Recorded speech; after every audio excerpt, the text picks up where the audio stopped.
Selamat sore Bapak Ibu, adik-adik yang boleh hadir sore hari ini. Kita akan mengikuti ibadah pembinaan keluarga yang nanti akan disampaikan firman-Nya oleh Evangelis Wahyu Agustiono.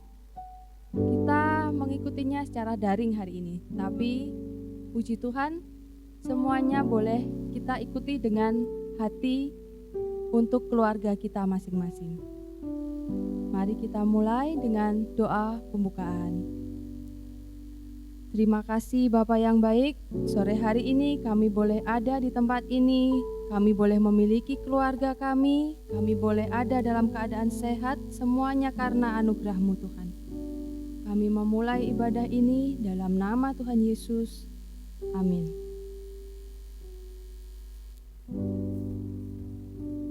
Kita ada semua karena berkat kemurahan Tuhan. Mari kita nyanyikan sebuah lagu dengan judul Berkat Kemurahan-Mu.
Keluarga kita kita boleh mengambil waktu untuk berdoa untuk suami kita, untuk istri kita, untuk anak-anak kita, untuk orang tua kita. Saya berikan waktu untuk kita berdoa bagi mereka beberapa saat. Silahkan.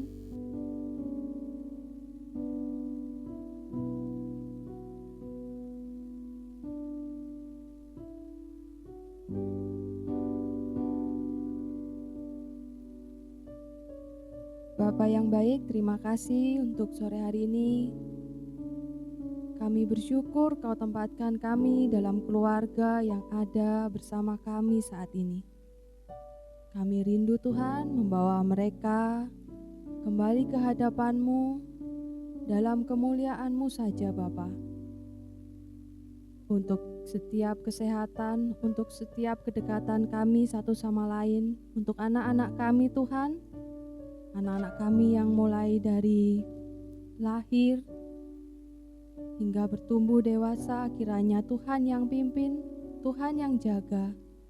Seperti Engkau menjaga kami Tuhan, sampai saat ini kami boleh menjadi orang tua, kami juga boleh menjadi anak untuk orang tua kami.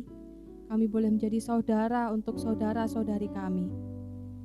Kami mau serahkan semuanya kembali hanya untuk kemuliaan-Mu saja Bapa. Berikan kami hikmat, akal budi yang daripada Engkau, takut akan Engkau Tuhan. Terima kasih Tuhan, dalam nama Tuhan Yesus kami berdoa. Amin. Untuk penyampaian firman Tuhan akan disampaikan oleh Evangelis Wahyu Agustiono. Dipersilahkan. Shalom, kita berjumpa kembali dalam Small Art Big Impact Program. Seni yang sederhana untuk dampak besar bagi keluarga kita. Hari ini kita akan membahas sebuah topik yang sangat penting yang hari ini banyak digumuli oleh para orang tua, yaitu memahami dan membimbing remaja. Saudara, kita seringkali sangat sulit memahami remaja dan dunianya. Dan dunia remaja hari ini sulit ditebak. Kita menjumpai di dalam rumah kita yang memiliki anak remaja, mereka tiba-tiba berubah secara drastis, baik fisik maupun perilaku. Kita terkaget-kaget akan keadaan ini, dan seringkali kita menjadi seperti banyak orang tua, yaitu tidak siap dan sulit menerapkan pola asuh yang tepat. Dunia remaja adalah transisi dari dunia anak-anak, dunia bermain, dunia yang selama ini mereka menurut pada otoritas orang tua, tetapi menuju kepada dewasa. Mereka bukan lagi anak-anak, tetapi juga mereka belum menjadi orang dewasa. Nah, apa tantangannya bagi dunia remaja dan pertumbuhannya? Itu yang akan kita jawab. Dunia remaja seringkali sangat memperhatikan penampilan. Jika mereka merasa penampilan mereka buruk, maka ini akan menjadi masalah bagi mereka. Contohnya kalau mereka mulai berjerawat, itu bukan sesuatu yang remeh bagi dunia remaja, dan orang tua harus memperhatikan itu.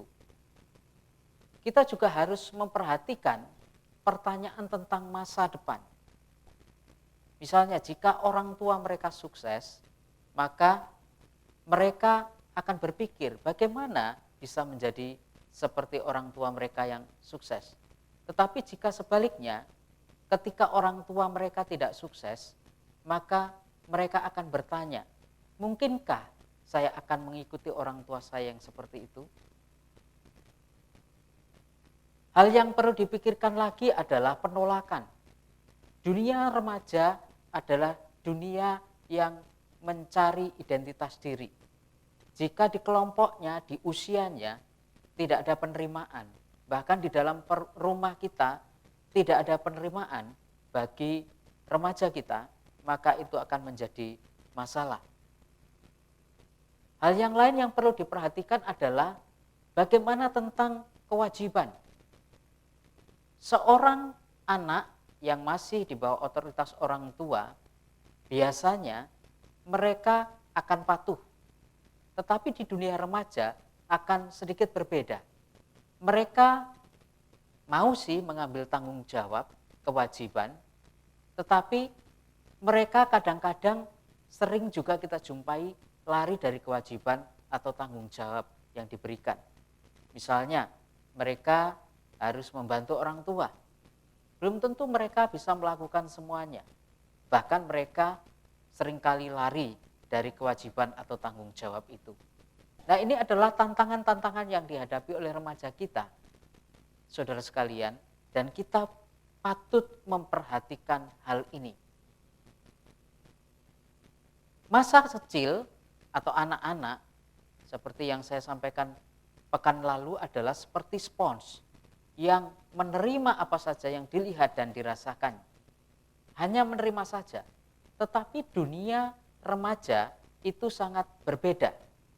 Mereka bukan lagi hanya menerima, tetapi mereka sedang menginternalisasikan ajaran.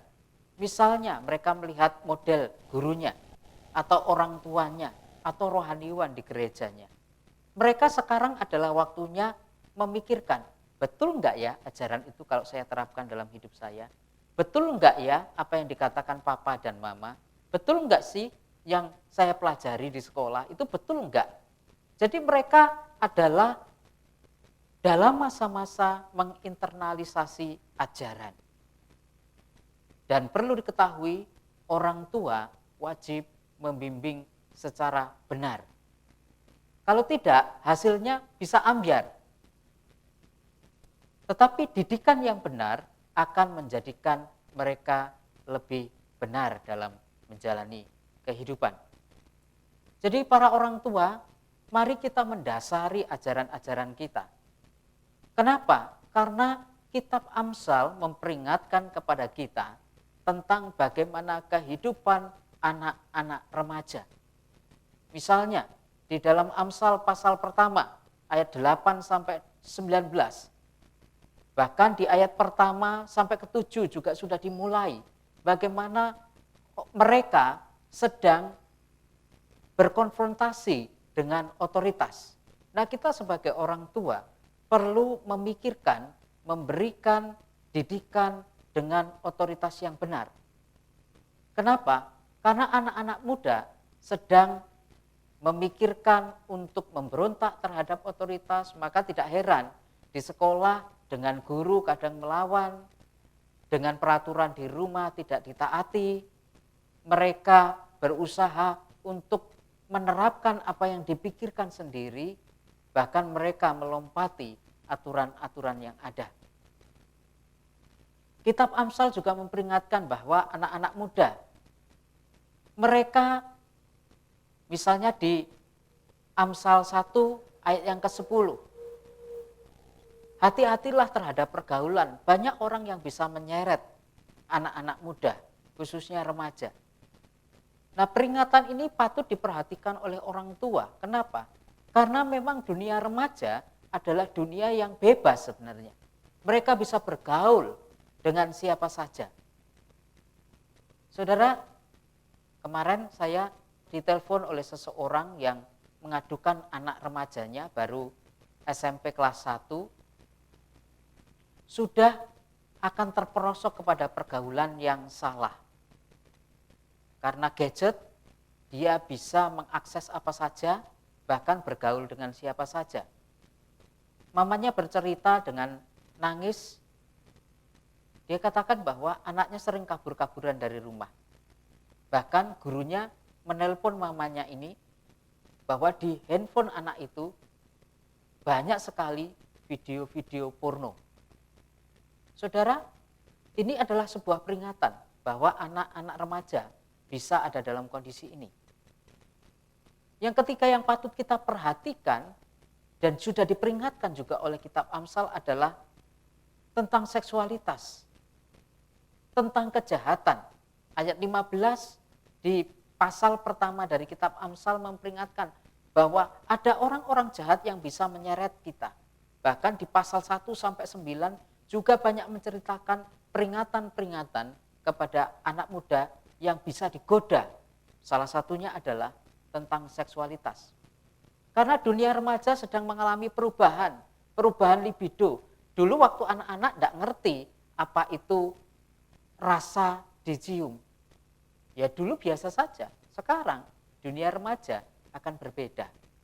Ketika merasakan sentuhan, ketika mendengarkan kata-kata yang indah, mereka bisa terbuai.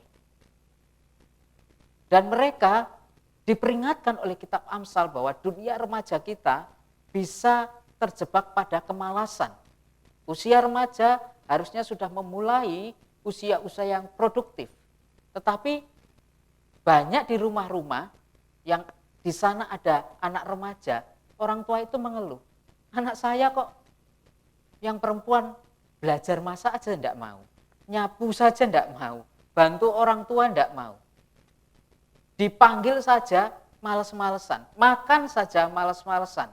Belajar kalau tidak ditungguin juga males-malesan. Itu yang dikeluhkan banyak orang tua, bukan? Kitab Amsal sudah memperingatkan dan orang tua harus memahami kondisi ini. Bukan berarti terus mengikuti, tetapi bagaimana kita cari cara untuk waspada terhadap hal-hal seperti ini. Saudara, apa yang perlu dilakukan? Dalam mendidik anak, patutlah kita memperhatikan dua hal ini. Yang pertama adalah pendidikan harus bersifat informatif.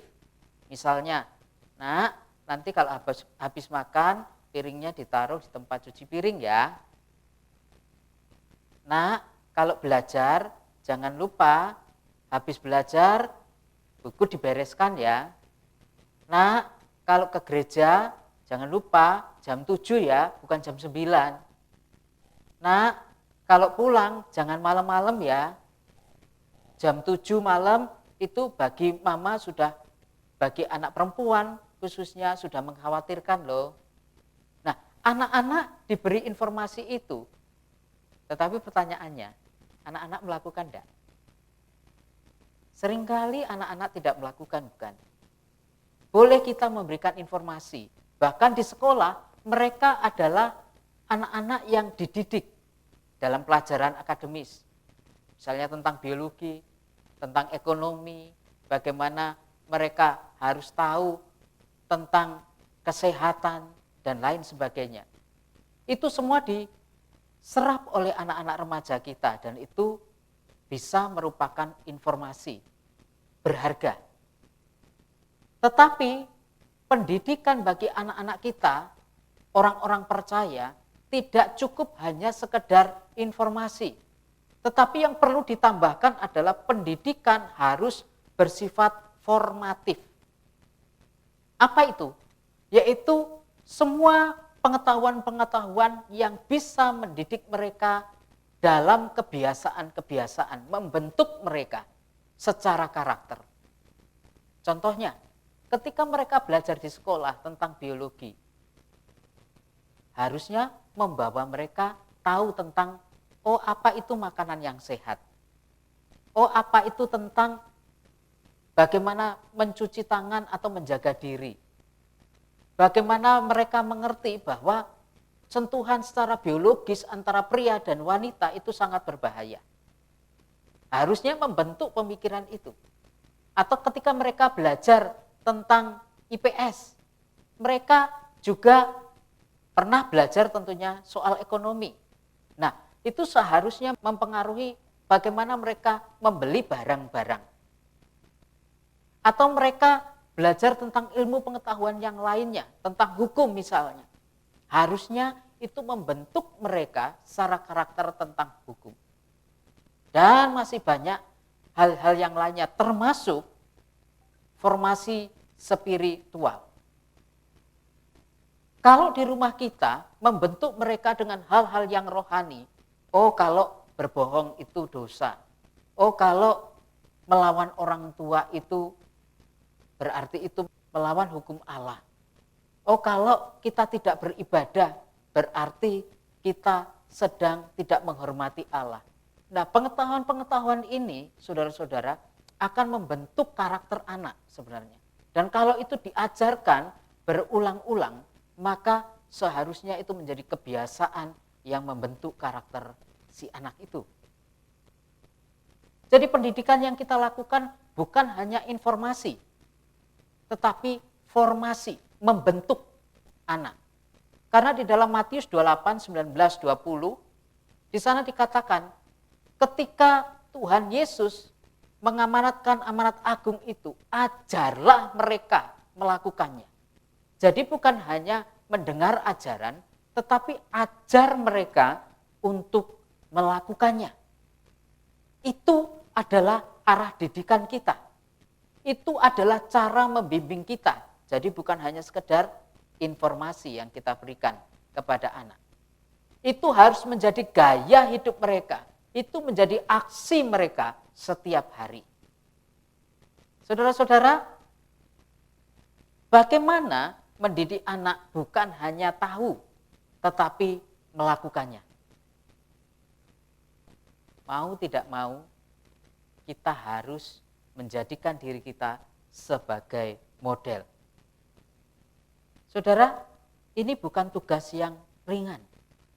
Karena di dalam Ulangan 6, di sana khususnya para laki-laki, kepala rumah tangga harus menjadi model bagaimana mereka sudah diajar imam, dan setelah diajar imam mereka harus mengajarkan kepada keluarga. Itu adalah tugas orang tua. Saya berkata kepada mama tadi yang menelpon saya, karena dia akan berencana menitipkan anaknya di sebuah tempat asrama begitu. Saya katakan kepada mama ini, Ma, boleh dititipkan kepada asrama, pasti akan banyak menolong. Tetapi tugas kita sebagai orang tua tidak boleh dilalaikan.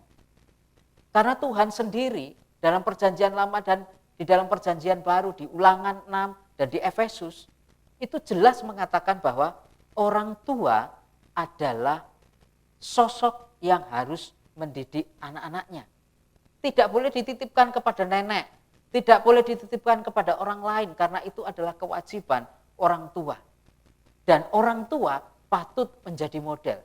Cara berkata, berperilaku, kalau mereka bekerja, kalau mereka beribadah, apakah mereka suka firman, apakah mereka suka berkata yang benar dan jujur, apakah mereka bersikap terhadap adiknya atau kakaknya itu adil, apakah mereka punya musuh atau tidak, bagaimana cara mengampuni musuh, apakah mereka dalam keuangan itu bisa mengatur dengan baik. Semuanya itu adalah model bagi seorang remaja. Maka saudara-saudara, kita perlu berhati-hati sebagai orang tua. Kalau kita terlambat, bahkan ketika anak sudah remaja baru kita memberikan model yang baik, itu sudah terlambat. Tetapi dalam anugerah Tuhan tidak ada kata terlambat. Karena Tuhan bisa bekerja kapan saja.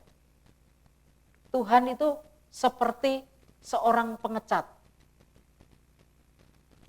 Ya, dalam pepatah kuno, Tuhan itu mengecat kehidupan kita. Dan catnya itu masih basah. Artinya dia melakukan sampai hari ini untuk menolong kita, bahkan menolong kita sebagai orang tua untuk jadi model bagi anak-anak kita. Bagi guru-guru, bagi pengajar sekolah minggu, bagi hamba-hamba Tuhan. Anak-anak remaja itu butuh rujukan untuk menjadi model. Apakah kita sudah menjadi model yang baik? Dan dilihat oleh remaja kita. Juga baik.